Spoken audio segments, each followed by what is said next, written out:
da minha fala, vale a pena a gente colocar também o seguinte, dada essa Constituição dependente em termos tecnológicos na nossa época colonial, com essas bases, com esse tipo de assentamento, e dada essa dependência tecnológica no período pós-independência, porque a gente se constitui como nação de forma subserviente e não segue o modelo dos países que conseguiram se libertar dessas amarras, que foram exatamente os países hereges, aqueles que questionaram a ordem dominante. Existe um discurso corrente, que eu tenho certeza que não é o de vocês, aqui, que vai pensar a ideia de que o desenvolvimento científico e tecnológico pode se dar por osmose.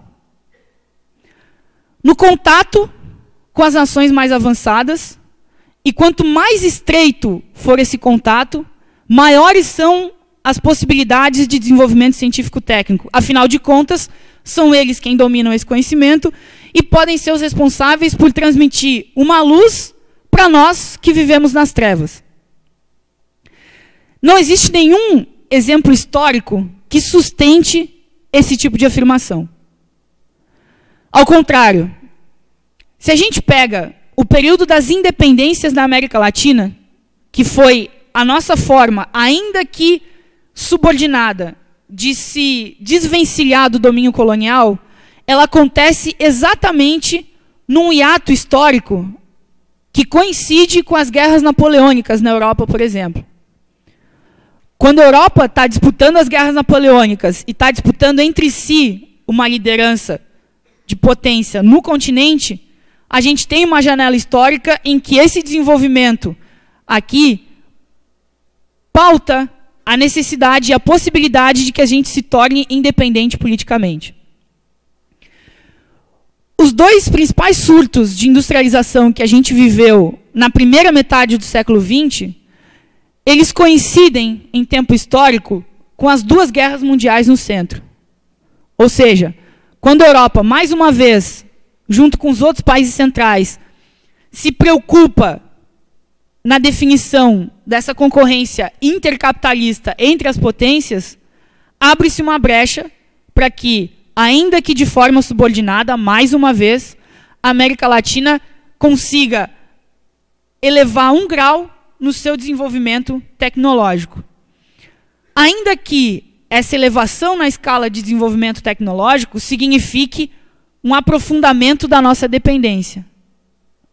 Mas, em termos relativos, a gente avança no processo de industrialização, exatamente nessa lacuna, nessa janela.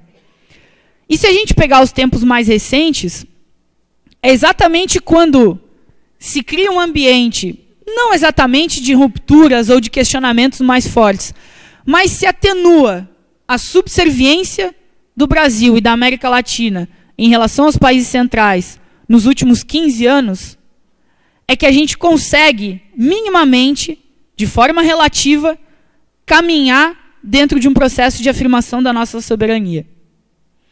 Ainda que esse processo tenha tido inúmeras deficiências, tenha sido extremamente controverso e sequer é consensual. Mas é irrepreensível pensar que existiram possibilidades que alguns países exploraram mais e outros países exploraram menos nessa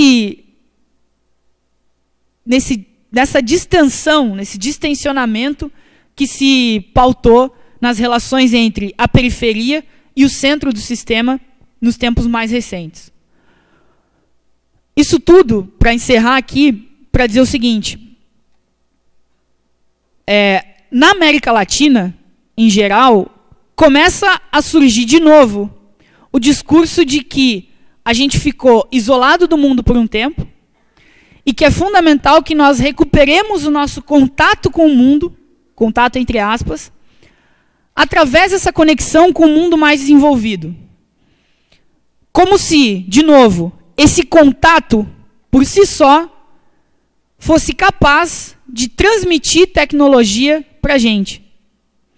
Quando, no limite, o que acontece é que a gente tem acesso limitadíssimo a bens com um grau relativo de desenvolvimento tecnológico superior às antigas gerações. Ou seja, não se passa de uma atualização de algumas matrizes tecnológicas, mas nunca, jamais, esse contato pode pleitear o acesso e o domínio das tecnologias que vêm incorporadas nesses produtos.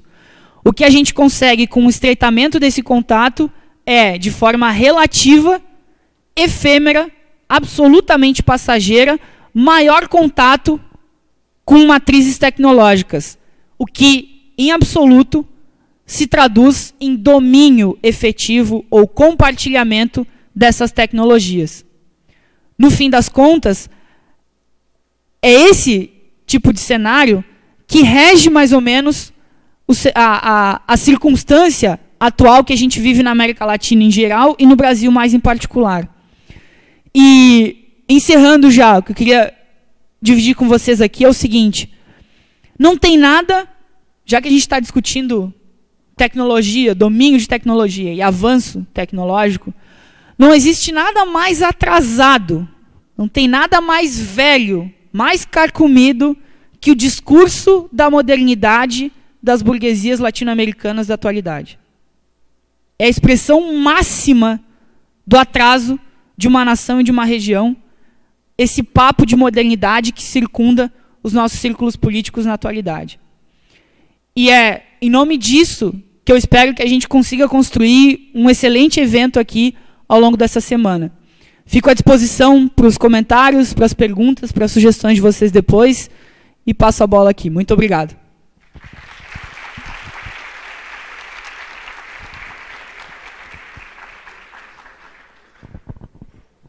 Eu gostaria de, primeiramente, agradecer ao Daniel e passo agora a palavra ao Diógenes. Boa tarde a todas e a todos. Novamente, fora Temer.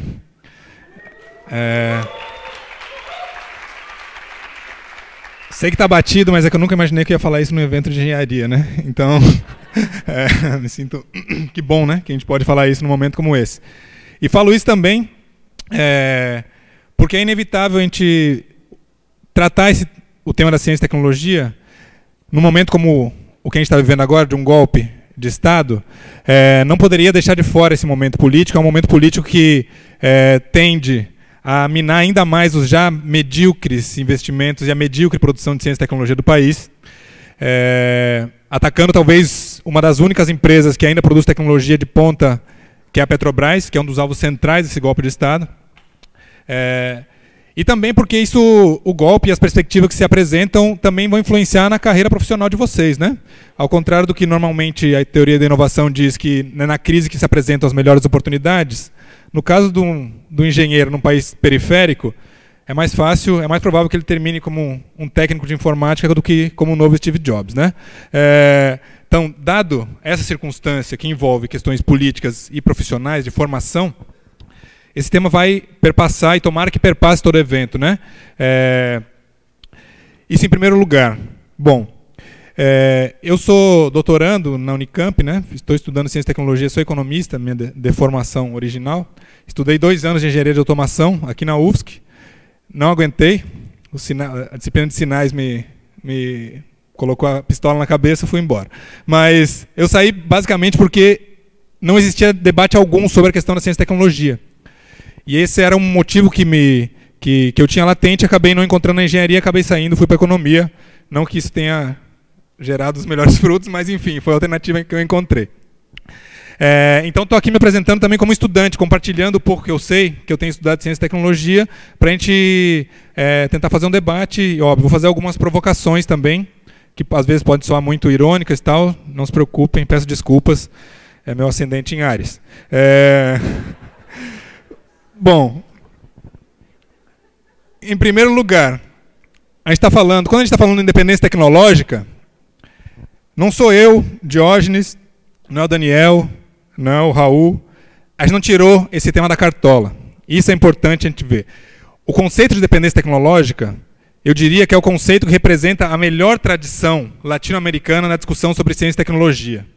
É o conceito que se consolida na década de 60 a partir de cientistas, os grandes cientistas latino-americanos, tentando explicar por que diabos na América Latina o que a gente produz de ciência e tecnologia ou sempre está atrasado, ou sempre vai na rabeta do que se produz nos centros desenvolvidos, e mesmo com todo o esforço que a gente faz, a gente continua com a produção medíocre de ciência e tecnologia, que inclusive é o que eu vou tentar mostrar em alguns slides aqui. Quem participou disso? Alguns nomes. Jorge Sábato, físico nuclear, Amílcar Herrera, que depois veio para o Brasil, geólogo, e que seguiu isso na Unicamp, né? O Renato Aguinino é um dos seus discípulos, tem muita gente ainda que reivindica o Amílcar. José Leite Lopes, um grande físico brasileiro. Gregório Klimovsky, um matemático argentino. Mário Bunge, filósofo da ciência argentino, etc, etc. Esses cidadãos tinham mais uma virtude. A virtude talvez a principal virtude deles.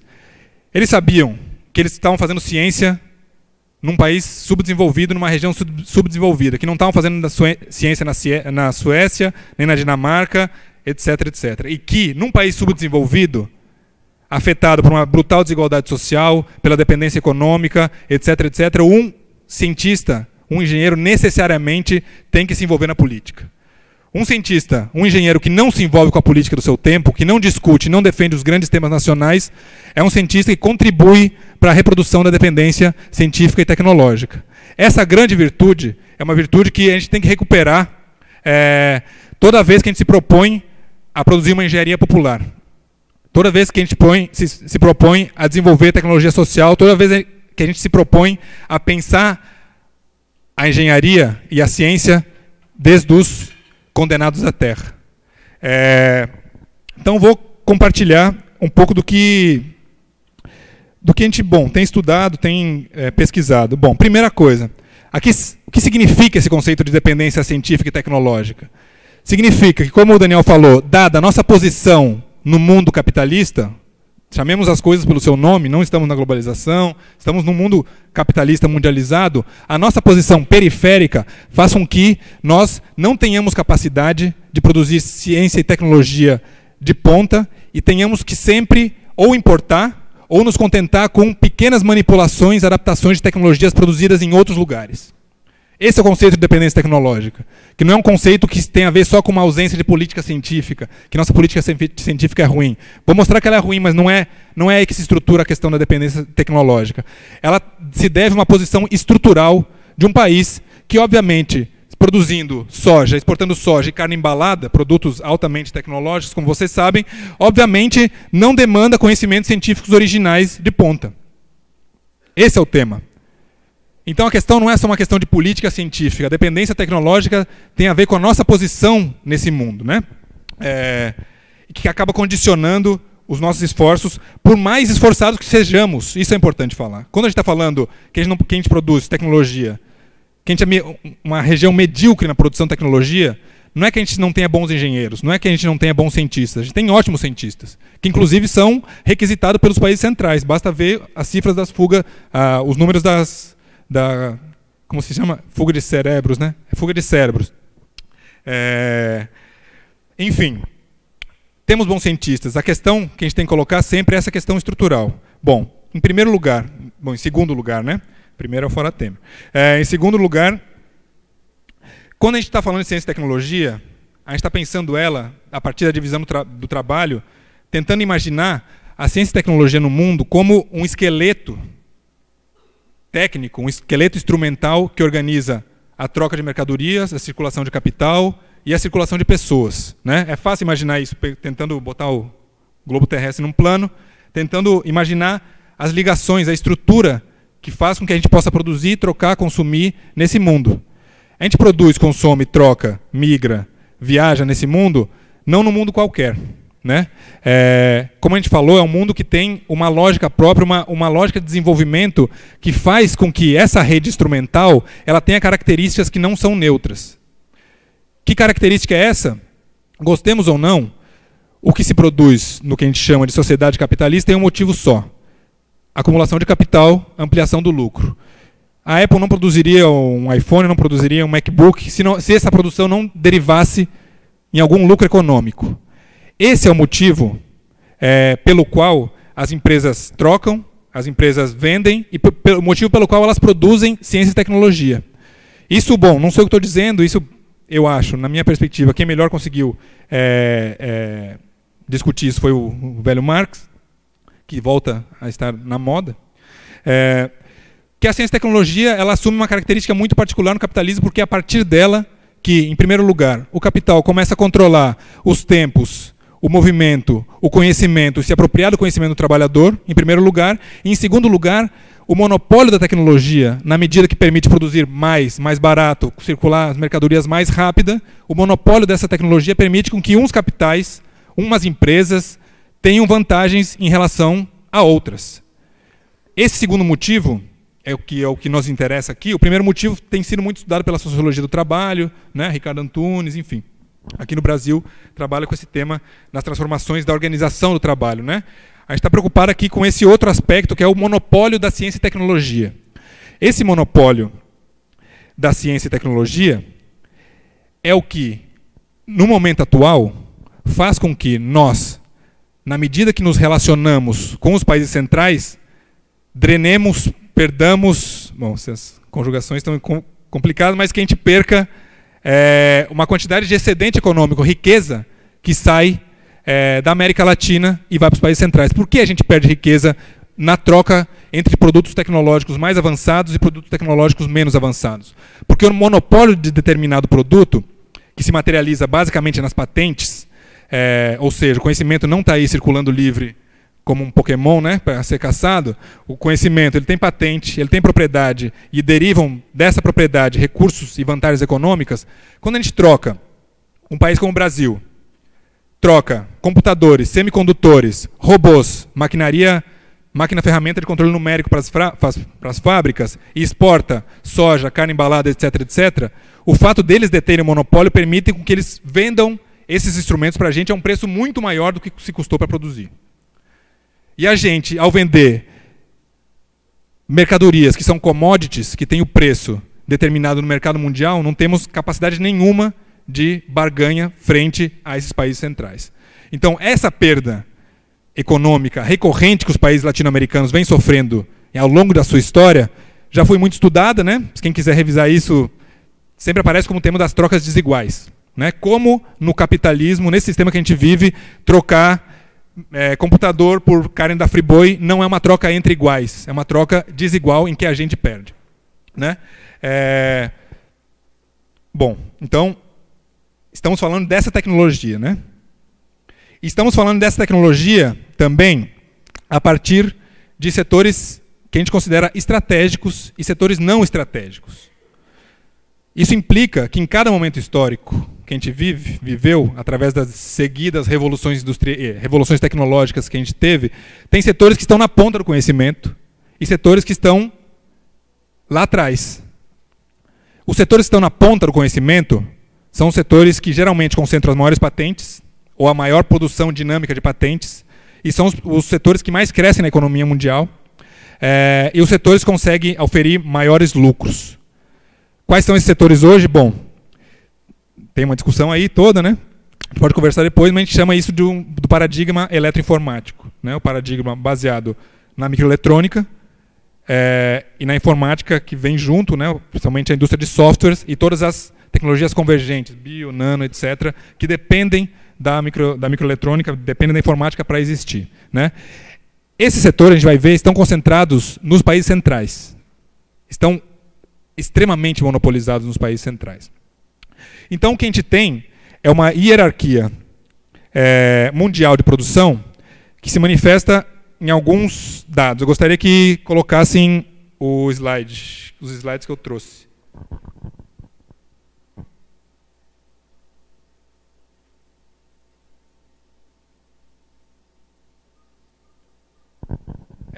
Bom, enquanto coloca lá... Foi? Bom, tá. Antes de falar, antes de mostrar isso, com respeito às tecnologias estratégicas, né? Ou seja, fazer inovação tecnológica não é igual em qualquer setor. Ao contrário do que falam na TV, que o agro é tech, o agro é pop, o agro é top, o agro é tudo. Essa é a propaganda da TV Globo hoje. Obviamente, uma indústria como a do agronegócio, do latifúndio, né, ela exige muito menos conhecimentos científicos, muito menos capacitação de engenheiros, envolve uma aquisição de tecnologias, patentes, sementes, fertilizantes do estrangeiro, do exterior.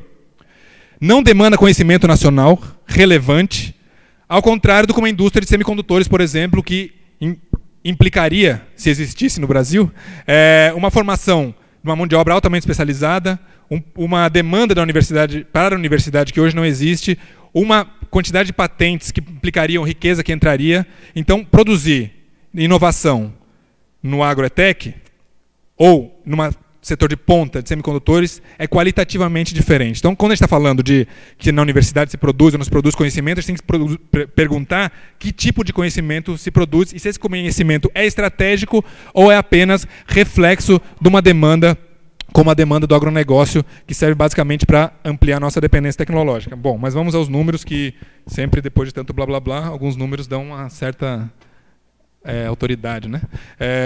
Bom, esse primeiro mapa está quase invisível aí, né? Está difícil de ver, mas eu vou traduzir para vocês. Esse mapa é a divisão mundial dos gastos em pesquisa e desenvolvimento no mundo. A coluna marrom, uma amarela amarronzada, né, que é a segunda coluna, ela mostra a divisão mundial dos gastos em pesquisa e desenvolvimento. Tá um pouco difícil de ver, mas ali é bom para ver a ordem de grandeza. Mas, só para ter uma noção, que Estados Unidos, China, União Europeia, concentrado em França e Alemanha, Japão e Coreia do Sul, eles detêm 80% de todos os gastos em ciência e tecnologia do mundo. Só Estados Unidos detém 28%, China detém 19%, e esse é um dado importante, uma discussão que a gente pode fazer sobre a China, 19%, só a China detém 19%, Estados Unidos 28% de todos os gastos de ciência e tecnologia no mundo. América Latina, orgulhosos 3,4% e Brasil 2,2%. Né? México, que é um país chave também, porque é o que está mais vinculado com os Estados Unidos dentro da América Latina, tem uma participação de 0,5% nos gastos em ciência e tecnologia do mundo.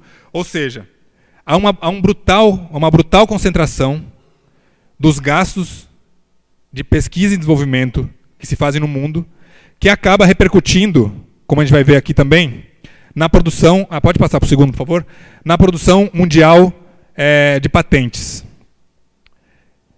Basicamente, novamente com relação às patentes, 82% dos pedidos de patentes em 2013 provém de China, Alemanha, Japão, Coreia do Sul e Estados Unidos.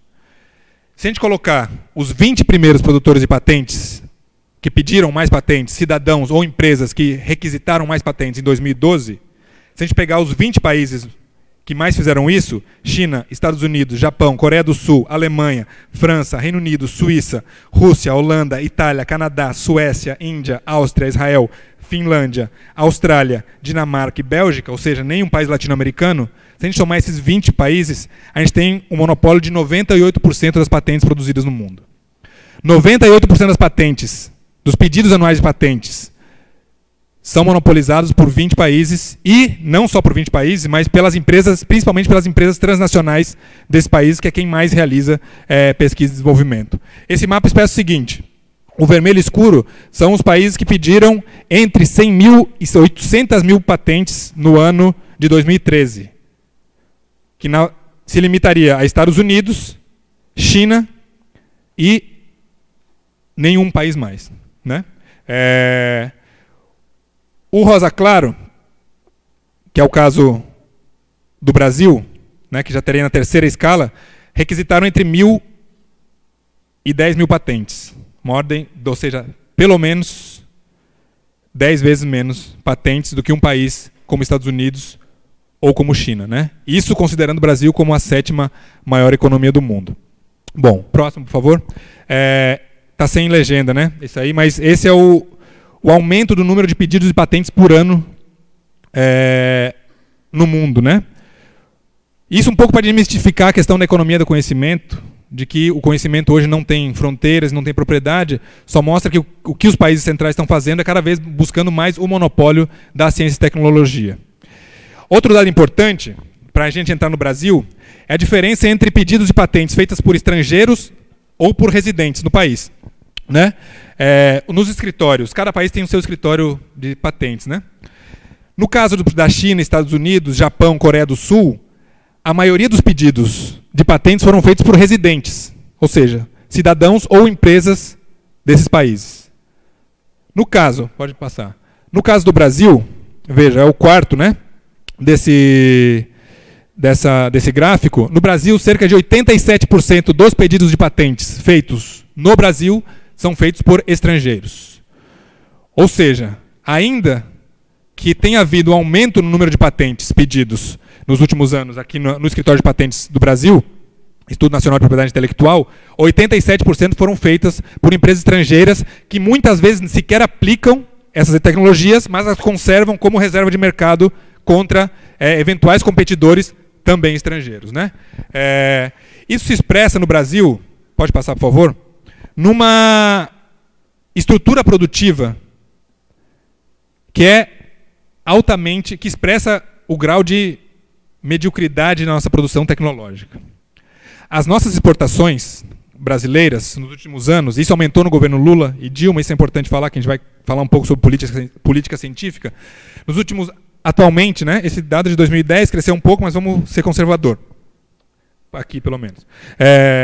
Os dados aumentaram. A nossa exportação, a nossa balança de exportação é composta em 60% de produtos primários de baixa ou média-baixa tecnologia.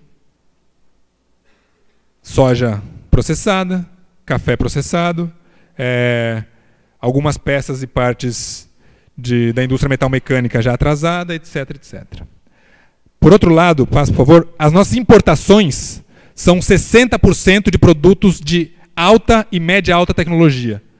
Máquinas e equipamentos, robôs, máquinas, ferramentas de controle numérico, AGVs, material de escritório, computadores, softwares, etc, etc. Isso expressa, se isso não mostra a dependência tecnológica, bom, aí os dados são tão evidentes, né? Em que isso se reverte? Do ponto de vista da drenagem de excedente econômico. Dois dados. A nossa balança de aluguel de equipamentos, que é o gráfico cinza claro, a linha cinza clara, aumentou brutalmente a partir de 2003. Que justamente quando o Lula entra no poder, boom das commodities, entra uma quantidade de dólares brutal, câmbio valorizado, aumenta muito a importação e aluguel de equipamentos. E outro tema que aumenta muito também é o pagamento, não tanto quanto o outro, obviamente, mas há um aumento significativo do pagamento de royalties e licenças de uso.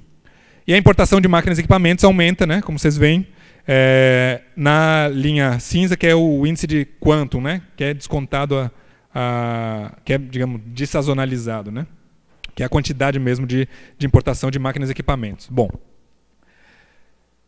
depois dessa enxurrada de dados, já tentando concluir, a pergunta é, por quê? E esses dados aqui não tirei nenhum manual de marxismo, nem de socialismo, nada.